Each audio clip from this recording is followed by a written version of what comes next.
네, 우리 함께 우리 좌우 앞뒤에 있는 분들하고 인사하도록 하겠습니다. 하나님이 우리를 사랑하십니다. 우리를 사랑하십니다. 하나님이 우리를 사랑하십니다. 네, 한 번 더 하겠습니다. 우리 주님 곧 오십니다.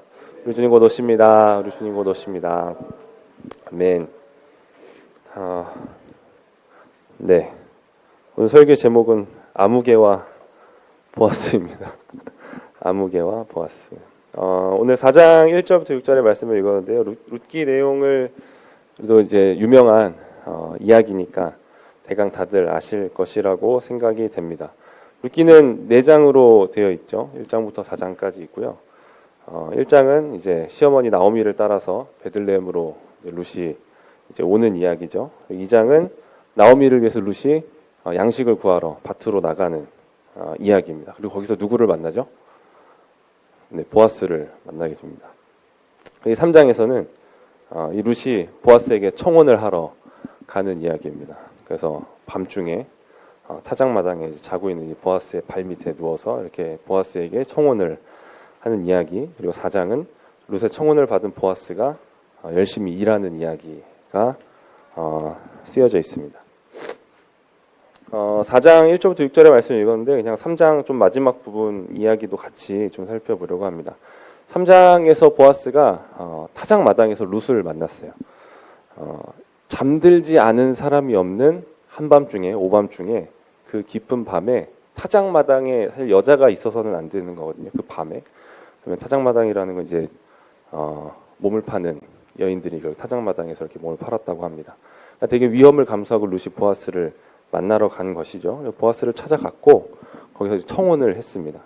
뭐라고 말하냐면 당신의 옷자락을 펴 당신의 여종을 덮으소서. 이는 당신이 기업을 물을 자가 됨이니이다 라고 했습니다. 옷자락을 펴서 덮어달라라는 것은요, 이제 결혼하는 혼인관계 안에서 일어나는 일인 거예요. 옷자락을 펴서 덮는다라는 거죠. 그러니까 당신이 나를 취해도 됩니다. 왜냐하면 당신이 나의 기업 물을 자가 되기 때문입니다 라고 청혼을 하는 것이죠. 보아스가 어땠을까요? 싫은데 어쩔 수 없이 해야 되는 애가 아니라 그냥 그 이야기를 보면 보아스는 사실 룻에 대한 기쁨이 있었던 것 같습니다. 보아스가 너무나 기뻤을 것이죠. 그러나 즉시로 룻을 취하지 않고 돌려보내요. 너무나 기뻤을 거예요. 너무나 기뻤고 좋았지만 정말 이것들을 수락하지만 그냥 룻을 취하지 않고 바로 돌려보내는 일이 일어나게 되는 것이죠. 여러분 지금 요즘 세상에서 보통 사랑에 빠졌다, 사랑의 눈이 먼 상태가 됐다 그러면 어떻게 되나요? 주변에 있는 것들이 보이나요, 안 보이나요? 잘 안 보이는 게 이제 요즘 사람들이 생각하는 사랑이죠. 사랑에 빠지면 뭐 앞뒤 가리지 않고 막 물불 안 가리고 막 달려들고 뛰어들고 아니에요? 요즘에 안 그래요? 제가 청년 때는 좀 그랬던 것 같은데 요즘도 뭐 더 그럴 것 같아요. 주변에 있는 것들이 잘 보이지 않게 되는 거죠. 그냥 뭐 앞뒤 생각하지 않고 그냥 막 달려들어서 일을 버리고 저지르고 그래놓고 나중에 통보하고 이런 일들이 이제 우리가 살아가는 세상이죠. 보통 세상에선 그런 것을 사랑이라고 말합니다. 그냥 뒷생각하지 않고 그냥 달려들고 보는 거예요. 그런데 지금 보아스는 그렇지 않고 있죠. 보아스가 룻을 취하지 않고 바로 돌려보냈다라는 거예요. 보리 6대를 쥐어줄 테니 가서 집에 있어라 라고 말을 하는 겁니다. 보아스가 요즘 세상처럼 그냥 앞뒤 생각하지 않고 룻을 취했다, 그냥 그런 사랑을 그렇게 오해하고 그런 식의 사랑으로 룻을 취했다라면 그 이후의 일은 난리가 났을 겁니다. 온 성읍이 떠들썩하게 막 수군수군대고 막 말들이 돌고, 그리고 평소에 어쩌면 룻을 마음에 두고 있던 다른 남자들, 회방꾼들이 나타나서 뭔가 이런 잣대를 들이대고 저런 잣대를 들이대고 막 율법을 갖다 들이대어서 뭔가 이 보아스가 룻을 정식으로 이렇게 이 아내로 맞이하는데 굉장한 어려움이 생겼을 수도 있습니다. 그런 회방들 가운데서 이렇게 어찌어찌 이렇게 다 뚫고 나가서 결혼을 할 수 있는 거예요. 할 수 있죠. 그런데 그럼 어떻게 되냐면 피폐한 상태가 되는 거예요. 그냥 그것을 뚫고 나오느라 너무 지치고 힘들고 피폐한 상태가 되어서 맨 처음에 시작할 때는 너 없으면 못 살겠다 라고 했는데 막 이렇게 앞뒤 생각 없이 막 장애물들을 뚫고 회방꾼을 막 이렇게 해가지고 가다 보면 너만 없으면 살겠다가 되는 겁니다. 너만 없으면 살겠다. 너 없으면 죽겠다 했는데 너가 없어야지 살겠다가 되는 것이죠. 이런 일들이 세상에서 정말 빈번하게 많이 일어납니다. 시작은 죽겠는데 뭐 없으면 죽겠는데 너만 없으면 살겠는 어떤 그런 일들이 이 세상 가운데 많이 일어나게 되는 것이죠. 세상은 뒷일을 생각하지 않는 것이 특징입니다. 뒷일을 생각하지 않는 거예요. 뒷일이야 어찌됐든 일단 눈앞에 있는 일만 생각해라 라는 것이죠. 눈앞에 있는 일만 생각해라. 근데 또 어떤 일들은 눈앞에 있는 일만 생각해야 되는 일도 분명히 있을 수 있어요.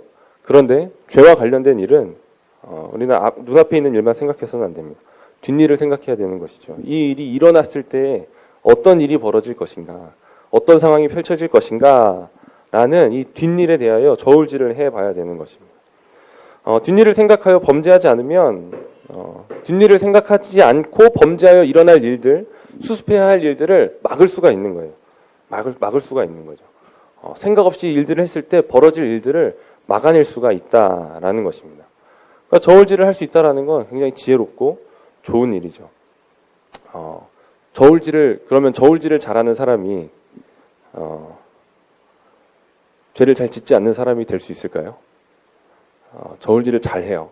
그래서 내가 이 일들을 하면 이 뒤에 수습해야 할 일들이 너무나 막 복잡하고 산적해 있는 거죠. 그것들을 생각하고 묵상하면 과연 죄를 짓지 않는 사람이 될 수 있을 것인가? 사실 그렇지 않습니다. 뒤에 일어날 어떤 후회와 뒤에 일어날 수습해야 할 일, 그 뒷일만으로는 우리는 범죄하지 않을 수가 없어요. 우리가 무엇보다 기억해야 할 것은 범죄라는 것은 하나님을 반역하는 것이다 라는 것을 기억해야 하는 것입니다. 신약의 말로 바꾼다면 예수님을 다시 십자가에 못 박는 일이다 라는 것을 기억해야 하는 것이죠. 보아스가 룻을 가만히 내버려 둔 것, 그냥 돌려보낸 것, 즉시로 취할 수 있음에도 취하지 않고 룻을 돌려보낸 것은 그가 단지 뒷일을 생각하고 뒷일을 감당하지 못했기 때문에가 아니라는 거예요. 그는 하나님이 어떤 분이신지를 기억하고 하나님께서 내게 베푸신 그 은혜와 사랑을 기억하고 다시 하나님을 반역하는 일을 할 수가 없었던 것이죠. 그가 하나님을 사랑했기 때문인 것입니다. 하나님께서 자신의 어머니에게 베푸신 사랑을 기억했던 것이죠. 보아스의 어머니가 누구입니까? 보아스의 엄마. 보아스가 누구 아들이에요? 좀 유명한 여자분인데, 네. 맞아요. 라합이에요, 라합. 네. 라합을 다 생각하고 있잖아요. 보아스의 어머니가 라합입니다. 여리고성의 몸 팔던 기생 라합이 보아스의 어머니였습니다. 여리고에서 멸망해야 했을 어머니의 생명을 구원한 하나님인 거예요. 또 하나님의 백성 가운데서 기업을 얻게 하신 하나님이신 것이죠. 그 하나님께 은혜를 받았고 사랑을 입었고 보아스는 그 하나님을 사랑하는 겁니다. 그러므로 그에게 가장 중요한 것은 이 일을 하나님이 기뻐하시는 대로 행하는 것이었습니다. 그냥 눈에 멀어서 앞뒤 가리지 않고 막 달려드는 것이 아니라 하나님이 기뻐하시는 대로 이 일을 처리하는 것이었습니다. 그는 하나님을 경외하는 사람이었던 것이죠. 그래서 그 밤에 보아스는 룻을 가만히 내버려 두고 보낼 수가 있었던 것입니다. 죄를 이길 수 있는 방법 같은 건 없는 것 같습니다. 죄를 이길 수 있는 방법 같은 건 없는 것 같아요. 그냥 하나님의 사랑 앞에 서는 겁니다. 하나님의 사랑 앞에 예수님께서 나를 사랑하신 그 십자가의 사랑 앞에 서는 것입니다. 그 십자가의 은혜 앞에 서는 것이죠. 방법은 없어요. 그냥 그분께 나아가는 것입니다. 그냥 방법이 되면 이 방법 하면 죄를 이길 수 있고 저 방법 하면 죄를 이길 수 있고 그런 게 없는 것이죠. 뭐 이렇게 하면 죄를 이길 수 있습니다. 이렇게 하면 십자가 앞에 나아가는 방법이 됩니다. 라고 하는 그 방법을 가르쳐주면 사람은 그 방법을 그냥 기계적으로 사용하는 죄인입니다. 그냥 그렇게 얘기 들으면 이렇게 하면 되지 하고 그냥 기계적으로 그걸 사용하는 거예요. 아무리 그걸 가르쳐줘도 소용이 없는 거예요. 마음으로 주님 앞에 서는 겁니다. 하나님의 사랑 앞에 서고 그 사랑에 잠기는 것이죠. 그 사랑에 잠길 때 우리는 죄악에서 떠날 수 있게 되는 겁니다. 그냥 이 죄된 마음이 떠나가게 되는 것이죠. 그냥 이 빛이 비춰지면 그냥 어둡다가도 방에 있는 불을 탁 켜면 어떻게 되나요? 다 밝아지잖아요. 그냥 어둠이 그렇게 사라지는 것처럼 하나님의 사랑에 잠기면 우리 안에는 이 죄된 마음들이 떠나갈 줄로 믿습니다. 그렇게 룻을 돌려보낸 보아스가 그 밤을 이제 보내게 되는 것이죠. 그 밤을 어떻게 지냈을 것 같습니까? 내가 마음에 품었던 이 좋아했던 룻이 와가지고 청혼을 하는 거예요. 근데 그를 돌려보냈어요. 왜 돌려보냈냐면 자기보다 더 가까운 기업물을 한 사람이 있는 거예요. 그 사람과의 관계를 정리를 해야지 내가 룻을 합법적으로 취할 수가 있는 것이죠. 하나님이 기뻐하시는 방법으로 취할 수 있었던 거예요. 이 밤이 보아스에게는 정말 시간이 잘 지나가지 않았을 겁니다. 뜬 눈으로 밤을 지샜을 게 분명합니다. 당장 만나서 결판을 내고 싶은데 아직 깊은 밤이고 동이 터야 되는 것이죠. 아직 때가 아니었다라는 거예요. 그 밤에 보아스는 하나님께 지혜를 구하며 주님 제가 기업물을 자가 될 수 있도록 지혜를 달라고 기도했을 것입니다. 지금 그 밤이 지나고 있는 거예요. 그 밤이 지나고 있는 거죠. 그리고 오늘 읽은 4장 1절부터 6절의 말씀을 보시면 보아스가 그냥 아무 생각 없이 성문으로 달려가는 게 아니다라는 것을 발견할 수 있게 됩니다. 4장 1절 한번 볼까요? 보아스가 성문으로 올라가서 거기에 앉아 있더니 이제 마침 보아스가 말하던 기업물을 자가 지나가는지라. 이 성문으로 달려갔는데 성문은 그냥 출입구의 역할을 하는 것이 아닙니다. 성문에서 벌어지는 일은 성 안에 있는 모든 사람들에게 알려지기 쉬웠어요. 마치 광장과도 같은 거예요. 그러니까 어떤 일을 알리려면 광장으로 가서 막 소리를 치잖아요. 그런 광장 같은 곳이 이 성문 앞이었던 것이죠. 그 성문에서 벌어지는 일, 이렇게 사람들한테 다 알려지게 되는 것입니다. 그래서 고대사에서는 성문에서 장로들이 모여서 어떤 사안들을 회의하고 결정을 어떤 판결을 내리는 장소로 또한 사용을 했습니다. 거기서 지금 보아스가 자기보다 가까운 기업물을 자를 기다리고 있는 거예요. 거기서 이 이야기가 이루어지고 장로들이 함께 그 증인이 되어야 하는 것이죠. 거기에 앉아 있더니 어떻게 되었나요? 거기에 앉아 있더니 마침 누가 지나갔어요? 보아스가 그 말했던 기업물을 자가 지나가는 겁니다. 자기보다 가까운 그 사람이 지나가는 것이죠. 여기에 마침이라고 되어 있잖아요. 이 마침이요. 룻기에서 두 번째 나오는 마침입니다. 두 번 마침이 나오거든요. 첫 번째 마침은 언제 나왔을까요? 룻이 시어머니 나오미를 위해서 양식을 구하러 밭에 나갔을 때 보아스의 밭에 이르렀는데 마침 보아스가 거기로 나왔습니다. 그때 마침이 있었고 지금 여기 두 번째 마침이 쓰여지고 있는 것이죠. 이 룻기에서 하나님의 손길을 표현하는 단어가 마침입니다. 하나님의 인도하심, 하나님의 역사를 표현하는 마침이라는 단어인 것이죠. 이 마침이라는 이 단어에서 우리는 하나님께서 일하셔야 되는 것이구나 라는 것들을 발견하게 됩니다. 아무리 보아스가 계획을 잘 세웠더라도 계획을 잘 세웠기 때문에 일이 잘 되어가는 게 아니라는 것이에요. 하나님께서 우리에게 아무렇게나 살지 않기를 원하시죠. 우리는 어떤 일들을 할 때 어떤 계획들을 세우고 그 계획들을 따라 가려고 합니다. 그런데 우리가 계획을 아무리 잘 세워도 계획을 잘 세웠기 때문에 일이 잘 되어간다라고 생각해서는 안 되는 것이죠. 하나님께서 우리에게 성실할 것을 요구하시고 계획을 세우고 이것들을 신실하게 잘 해나갈 것들을 합니다. 대충 아무렇게나 요행을 구하지 말아야 하는 것이죠. 그러나 그 일을 이루시는 분은 하나님이시다라는 것을 기억하고 기도하고 하나님의 일하심을 기대하며 일들을 해나가야 되는 것입니다. 이를 이루시는 분은 하나님이신 것이죠. 그렇게 마침 그 가까운 사람이 거기를 지나가는 거예요. 성문을 지나가는 것이죠. 그리고서 보아스가 그를 부르는데 뭐라고 부르나요? 아무개요. 왜 하는 거예요? 아무개요. 거기 일로 좀 와봐. 아주 이렇게 부르는 거죠. 그래서 그 아무개가 이렇게 가까이 오는 겁니다. 보아스보다 되게 재밌는 거예요. 보아스보다 룻에게 더 가까운 기업물을 자예요. 중요한 사람이잖아요. 중요한 사람인데 이 사람의 이름은 기록이 되지 않고 있습니다. 그냥 아무개인 거예요. 아무개. 거기 아무개 일리로 와서 앉으라 라고 룻에게는 더 가까웠던 이 기업물을 짜는 이름이 적혀지지 않는 것들을 보게 되는 것이죠. 이야기를 좀 쭉 보겠습니다. 보아스가 이제 장로 10명을 이제 불렀었죠. 불러가지고 이제 이 아무개에게 기업 물을 자의 책임을 막 이야기를 꺼내는 거예요. 3절을 보시면 보아스가 그 기업 물을 자에게 이르되 모압 지방에서 돌아온 나오미가 우리 형제 엘리멜렉의 소유지를 팔려 함으로 내가 여기 앉은 이들과 내 백성의 장로들 앞에서 그것을 사라고 내게 말하여 알게 하려 하였노라. 나오미가 돌아왔는데 이 지금 남편을 잃어서 이 소유지를 기업을 물러야 된다라는 것이죠. 이 이야기를 하는 거예요.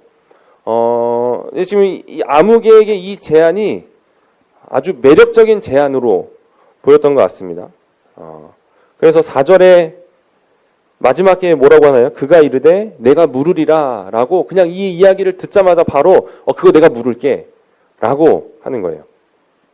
아무개가 나오미가 소유한 엘리멜렉의 소유지를 물으겠다라고 이야기할 때 지금 이 아무개가 생각했던 건 뭐냐면 자, 나오미는 남편을 잃었지, 나이가 많지, 그러면 뭐 나오미가 오래 살아봤자 한 20-30년 더 살겠지, 나오미가 죽으면 이제 그거 다 내 거네 라는 생각을 한 거예요.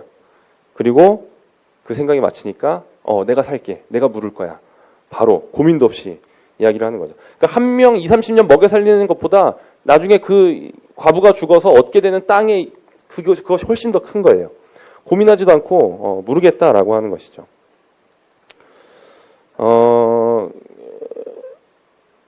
보아스가 이제 한 가지 말을 안 한 게 있죠. 뭘 말 안 했나요? 며느리가 있다라는 얘기를 하지 않은 거예요. 며느리가 있다. 이제 5절에 보면 이제 물으겠다고 하자마자 보아스가 이제 카운터 펀치를 날리게 됩니다. 보아스가 이르되 네가 나오미의 손에서 그 밭을 사는 날에 곧 죽은 자의 아내 모압 여인 루색에서 사서 그 죽은 자의 기업을 그의 이름으로 세워야 할지니라 라고 이 룻에 대해서 언급을 하는 겁니다. 그가 물으겠다라고 할 때 이 룻은 없었어요. 그냥 나오미가 죽으면 이거 내 땅이다가 됐었는데 이 나오미는 이제 자녀도 낳을 수 없고 그러니까 이제 다 내 땅이 되는구나라고 했는데 나오미의 며느리는 그렇지 않은 거예요. 나오미의 며느리로부터 자녀를 낳게 해줘야 되는 것이죠. 그러면 어떻게 되냐면 자, 과부 나오미를 먹여 살려요. 그리고 룻에게서 자녀를 낳게 해요. 다 키워줘요. 독립할 때까지 다 먹여 살려야 돼요. 그리고 장성하면 어떻게 돼요? 땅은 빼앗기는 거예요. 내 땅이 아니라 이 룻에게서 낳은 이 자녀의 땅으로 엘리멜렉의 이 땅으로 기업으로 들어가게 되는 것이죠. 그러니까 완전 손해덩어리인 거래가 되는 거예요. 돈을 왕창 얻을 줄 알았는데 그냥 내 돈만 생돈 날리고 하나도 얻지 못하는 그런 손해가 나는 땅이 되어버린 것입니다. 이건 적당히 감당할 만한 손해가 아니었어요. 그냥 이 얘기를 딱 들었을 때 그냥 이 찰나의 순간 이 모든 계산들이 딱 맞춰진 거예요. 망했다. 나 이거 하면 망한다. 라고 하는 것이 그냥 생각이 딱 되는 거예요. 그러니까 6절에 같이 읽겠습니다. 6절 같이 읽어보겠습니다. 시작. 그 기업 물을 자가 이르되 나는 내 기업에 손해가 있을까 하여 나를 위하여 물으지 못하노니 내가 물을 것을 내가 물으라. 나는 물으지 못하겠노라 하는지라. 계산이 맞춰지니까 바로 또 손을 빼는 겁니다. 네가 먹어라. 난 못 먹겠다. 라고 하면 그냥 뱉어버리는 것이죠. 이 아무개 이름조차 기록되지 않은 이 아무개는 정말 엄청난 특권을 손에 쥐었다가 바로 버려버린 거예요. 아주 어리석은 사람인 것이죠. 메시아의 계보에 들어갈 수 있는 지금 다윗의 이 계보로 들어가는 지금 이 엄청난 특권을 눈앞에 두고도 그냥 그걸 한순간에 놓쳐버린 거예요. 이것의 진정한 가치를 알아보지 못하고 그냥 망했다, 손해다 라고 하며 버려버린 것이죠. 이 아무개를 어리석게 만드는 것이 무엇입니까? 이 아무개를 어리석게 만든 그것은 6절에 아무개가 한 그 대답에 있습니다. 내 기업에 손해가 있을까 하여 나를 위하여 물으지 못하노니 인 거예요. 나를 위하여 인 것이죠. 이 아무개를 이름조차 기억되지 않는 자로 만드는 것은 그가 나를 위하여 사는 사람이었다라는 사실입니다. 이 아무개처럼 나를 위하여 살아가는 사람, 이 사람은 주께서 주시는 특권을 깨닫지 못하고 주께서 약속하신 이 복을 보지 못하고 이 진주를 알지 못하고 보물을 보지 못하고 그냥 버려버리는 거예요. 그냥 아무것도 아닌 그냥 마치 쓰레기처럼 버려버리게 되는 것이죠. 이것은 전혀 내게 이득이 되지 못한다라고 라고 하면 이 진정한 가치를 보지 못하고 버려버리는 사람인 것입니다. 이 나를 위하여 살아가는 아무개의 특징이 있는데 나오미에게 관심이 없었어요. 그리고 나오미뿐만 아니라 룻의 존재조차 이 사람의 머릿속에는 없었던 거예요. 얼마나 그가 나를 위하여 살아가는 사람인지 보여줍니다. 나오미가 돌아온 건 온 성읍이 다 알았어요. 온 성읍이 다 알았고 그 나오미에게 이 모압 여인 룻이라는 이 며느리가 있었다라는 것도 그냥 나오미가 왔대. 근데 혼자 온 게 아니래. 라고 하면 그걸 알 수 있는 부분인 거예요. 그런데 이 아무개는 그걸 몰랐다라는 거예요. 생각조차 하지 못했다라는 것이죠. 아무개에게 기업물을 자의 책무가 있다라는 것은 그가 나오미의 보아스보다 더 가까운 친척이라는 의미입니다. 더 가까운 가족이라는 거예요. 그런데 고향 땅에 돌아왔다는 것에 대해 별로 관심을 갖지 않았고 그의 관심은 그냥 자기 땅, 내 재물, 내 소유, 나오미가 어떤 상황에 있었는지, 어떤 상황에 처해 있는지, 어떤 도움이 필요한지 관심이 없는 것이죠. 보아스가 나오미의 기업을 물러주어야 한다고 했을 때 그는 나오미를 생각하지 않고 자기 자신을 생각하는 겁니다. 내 이득을 취하고자 그냥 계산기를 두드리고 있었던 것이죠. 나오미의 땅을 자신이 얻게 될 것을 바라보았던 것입니다. 보아스가 룻을 언급했을 때 그는 룻으로 인해 얻게 될 손해만을 생각한 것이죠. 나오미만 생각했을 땐 이득이었는데 룻이 딸리니까 갑자기 손해가 되는 거예요. 그녀에게 친절을 베풀고자 하는 마음, 어떤 긍휼히 여기고자 하는 마음은 하나도 없었던 거예요. 이 아무개의 생각과 마음에는 그가 친척임에도 불구하고 이득과 손해로 그냥 계산기를 두드리는 행위로 가득했던 것이죠. 이 아무개를 아무개로 만드는 것, 이름조차 기억되지 않게 만드는 것은 나를 위하여인 것입니다. 나를 위하여. 끔찍한 자기중심성이라는 것이죠. 하나님의 생명책에 기록되지 않는 자들, 그날의 이름조차 기억되지 않는 자들, 그냥 지옥에 떨어지는 아무개들을 특징 짓는 것이 바로 이 나를 위하여라는 것입니다. 자기중심성이라는 것이죠. 보아스는 어떻습니까? 보아스가 멍청한 게 아니에요. 보아스가 이 계산을 안 해봤겠습니까? 나오미의 기업을 물렀을 때, 엘리멜렉의 이 기업을 내가 무르게 되었을 때, 룻으로부터 자녀를 낳아 이 기업이 끊어지지 않게 했을 때 자기에게 임할 이 손해를 왜 몰랐겠습니까? 보아스는 아마 더 오랜 시간 그것들을 생각하고 마음을 썼을 수 있습니다. 계산을 해도 더 정확하게 망할 손해라고 결론낼 수 있는 사람은 보아스였던 거예요. 이건 진짜 망한다라는 거죠. 어디 아무개가 몇 초 생각도 안 해보고 그냥 덥석 물었다가 몇 초 생각도 안 해보고 그냥 덥석 뱉어버린 보아스는 훨씬 더 오랜 생각을 했던 것이죠. 보아스는 손해를 감수하는 사람이었습니다. 손해를 감수하는 사람인 것이죠. 사랑하기 위하여 손해를 감수하는 사람이었습니다. 반면 아무개는 나를 위하여 그냥 조금의 손해도 감수하기 싫은 것이죠. 내게 이득이 없으면 난 그것을 할 수가 없다. 라는 것입니다. 우리는 이 아무개의 저주받은 마음을 경계해야 합니다. 손해보기 싫어하는 마음. 그 어떤 손해도 내게는 있으면 안 돼. 라고 생각하는 마음을 우리는 경계해야 되는 것이죠. 혹시 여기에 나는 아무개 같지 않아. 라고 자신하는 사람이 있습니까? 난 아무개가 아니야. 라는 것. 사실 우리는 다 아무개와 같습니다.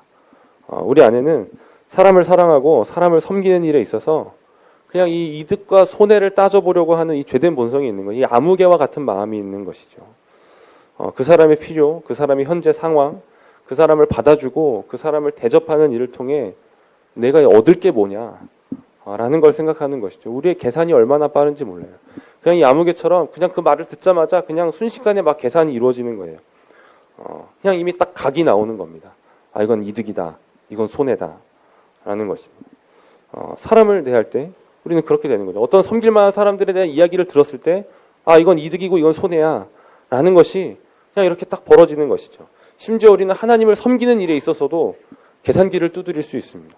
내가 이렇게 하나님을 섬겨서 내가 얻을 이득이 무엇인가 라는 것이죠.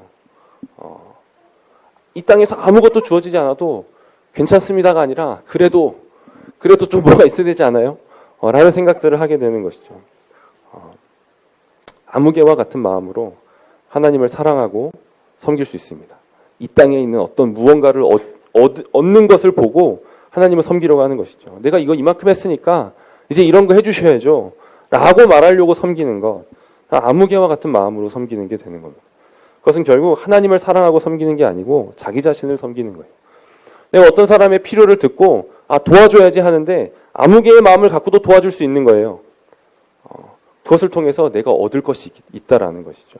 그것은 그 사람을 사랑하는 것이 아니라 자기 자신을 사랑하고 있는 겁니다. 나를 위하여 다른 사람을 섬기고 있는 것이죠. 끔찍한 자기중심성에서 나오는 죄된 마음인 거예요.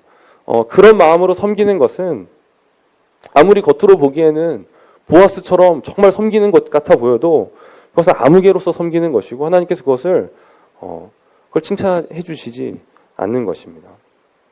보아스는 오랜 시간 계산기를 두드려 봤지만 그는 손해를 감수하고자 했습니다. 나오미를 긍휼히 여겼고 룻을 사랑하기로 한 것이죠. 그의 마음은 인애하신 하나님을 닮아서 인애로 가득 차 있었던 것입니다. 그냥 그가 그 사랑을 경험하고 있는 사람인 거예요. 내가 하나님께 이 사랑을 받았는데 나도 그렇게 사랑해야지 하는 그 마음으로 가득 차 있었다라는 것입니다. 그 사랑으로 가득 찬 그가 또 마찬가지로 인애로 가득 찬 여인에게 끌리지 않으면 이상한 일이라는 것이죠. 인애하신 하나님은 어떤 하나님이신가? 사랑받을 자격이 없는 우리를 사랑하신 분입니다. 은혜를 받을 자격이 없는 우리에게 끝없이 은혜를 베푸시는 분인 것이죠. 나 같은 사람도 주님 받아주시고 사랑해 주시는 겁니다. 이 첫 찬양을 하는데 너무 죄송하고 너무 감사하고 그랬습니다. 나 같은 자도 주님 받아주시고 구원을 얻게 해주시고 잘하는 것 하나 없는데 긍휼히 여겨줄 수 없는데 주님 나를 항상 긍휼히 여겨주시는구나. 예배할 자격이 없는데 또 이 예배 자리로 나를 불러주시는구나 라는 생각이 들었습니다. 우리가 하나님을 사랑하고 섬기는 것은 무언가를 받아내기 위해서가 되면 안 됩니다. 우리는 이미 다 받았습니다. 그리스도를 받았으면 다 받은 거예요. 더 받을 것이 없습니다. 하나님께서 아들을 주셨습니다. 그 아들 안에서 온 세상과 만물을 우리에게 다 주셨습니다. 고린도전서에서 사도 바울이 이렇게 말합니다. 만물이 다 너희 것임이라 하는 것이죠. 만물이 다 너희 것임이라. 그런데 자꾸 만물 중에 일부라도 얻으려고 사람을 섬기고 하나님을 섬기는 일을 그쳐야지 않겠습니까? 그리스도 안에서 우리에게 모든 것을 주셨습니다. 아멘이신가요? 네, 아멘. 그리스도께서 우리를 향하여 아무개의 마음을 가졌다라고 생각해 보십시오. 얼마나 끔찍합니까? 그리스도께서 이 땅에 찾아오셨겠습니까? 왜 찾아와요? 찾아올 이유가 없을 것 같습니다. 어찌어찌 찾아왔어도 십자가를 지실 수 있었겠습니까? 감람산에서 기도하실 때 그냥 그 기도를 뚫고 십자가로 나아가실 수 있겠습니까? 이득과 손실을 따져서 질 수 있는 것이 과연 십자가입니까? 예수님께서 이기적인 마음으로 이득과 손해를 따지셨다라면 예수님 우리를 구원하실 이유가 없으셨을 겁니다. 그러나 사랑은 손해를 감수합니다. 손해 보기로 하는 거예요. 손해 보기로 하는 거죠. 이 남녀가 사랑해서 결혼을 하잖아요. 부부가 되면 결혼하기 전에는 뭔가 플러스인 것 같은데 결혼하고 나면 마이너스밖에 되지 않는 것 같은 게 결혼일 수 있다라는 생각을 합니다. 네, 저희 아내가 뒤에 있어가지고 뭐 이렇게 막 말하기가 좀 조심스러운데 네, 사랑은 손해를 보는 거예요. 이득을 볼 것처럼 결혼하지만 결혼하면 아는 거예요. 사랑은 손해를 보는 거구나. 사랑은 희생하는 거구나. 사랑은 자기를 버리는 거구나. 이것을 알아가는 것이 사랑을 배워가는 것 같습니다. 사랑은 이해가 안 되는 게 정상인 거예요. 이해가 되면 그건 사랑이 아닌 거예요. 저렇게까지 하는 건 사랑이 아니면 이해가 안 돼. 그런 게 사랑인 거예요. 이해가 안 되는 게 사랑인 것이죠. 하늘의 하나님께서 그 거룩하신 하나님께서 왜 이 땅에 오셨습니까? 죄 없으신 예수님이 왜 십자가에 달려 죽으셨습니까? 이유를 찾아보세요. 이유를 찾을 수가 없는 거예요. 그 논리의 근거들을 찾아보세요. 이해가 되지 않는 거예요. 사랑인 것이죠. 사랑. 내가 너를 사랑하기로 했다라는 겁니다. 그냥 우리에게 주시는 말씀은 이런 말씀인 겁니다. 네가 제일 약해서 그렇다. 네가 제일 못나서 그렇다. 그래서 내가 너를 사랑하기로 했다. 이것이 주께서 우리에게 주시는 말씀입니다. 이 사랑을 받은 사람들이 그리스도인들인 거예요. 그리스도인은 계산기 두드려서는 답이 없는 사랑을 받은 사람들입니다. 이유와 조건과 근거와 논리를 찾아서는 결코 이해할 수 없는 사랑을 받은 사람들인 거예요. 이 사랑을 받았는데 어떻게 계속 나를 위하여 살 수가 있겠습니까? 이 사랑을 받은 사람들은 더 이상 나를 위하여 살지 않는 거예요. 나를 사랑하사 나를 위하여 자기 몸을 버리신 그리스도를 위하여 사는 것이죠. 하나님을 위해 사는 겁니다. 나를 위하여 살지 않고 영혼을 섬기며 사는 거예요. 고린도서 5장 15절에 이렇게 말합니다. 그가 모든 사람을 대신하여 죽으심은 살아있는 자들로 하여금 다시는 그들 자신을 위하여 살지 않고 오직 그들을 대신하여 죽었다가 다시 살아나신 이를 위하여 살게 하려 함이라. 아멘. 로마서에서 이렇게 말합니다. 우리 중 누구든지 자기를 위하여 사는 자가 없고 자기를 위하여 죽는 자도 없도다. 아멘. 나를 위하여 살아가는 것에서 돌아선 사람들이 그리스도인입니다. 거기서 돌아선 거예요. 근데 더 이상 나를 위하여 살지 않는 거예요. 않기로 한 것이죠. 주가 나를 사랑해 주셨기 때문입니다. 하나님을 사랑하고 이웃을 사랑하는 사람들이 되는 겁니다. 이 사람들은 손해를 당하는 사람들입니다. 하나님을 위해 그냥 내 삶에 잃어버릴 것들을 아까워하지 않는 거예요. 내게 주신 사람들을 사랑하는데 뭔가 잃어버리는 것을 아까워하지 않는 거죠. 내 손에서 놓쳐지는 것들을, 빠져나가는 것들을 아까워하지 않는 거예요. 그것보다 훨씬 큰 것이 하늘에 있습니다. 하늘에 있는 거예요. 그 모든 보상이 하늘에 있는 거예요. 그래서 그리스도인들은 이 땅에서 잃어버리는 것들을 두려워하지 않습니다. 계산기를 막 두드리면서 막 잃어버릴 것들을 두려워하다가도 주님이 나를 어떻게 사랑해 주셨는지를 발견하고 다시 기억하고 그 사랑에 다시 잠기고 두드리던 계산기를 집어 던지는 겁니다. 누군가를 사랑하는 일, 손해를 각오해야 하는 이 일은 사실 말처럼 쉽지 않습니다. 생각할 것도 많고 고려해야 할 것도 많고 이렇게 점점 더 인생을 살아가면 느끼는 것은 인간관계가 참 단순하지 않고 복잡하고 어렵다라는 생각이 듭니다.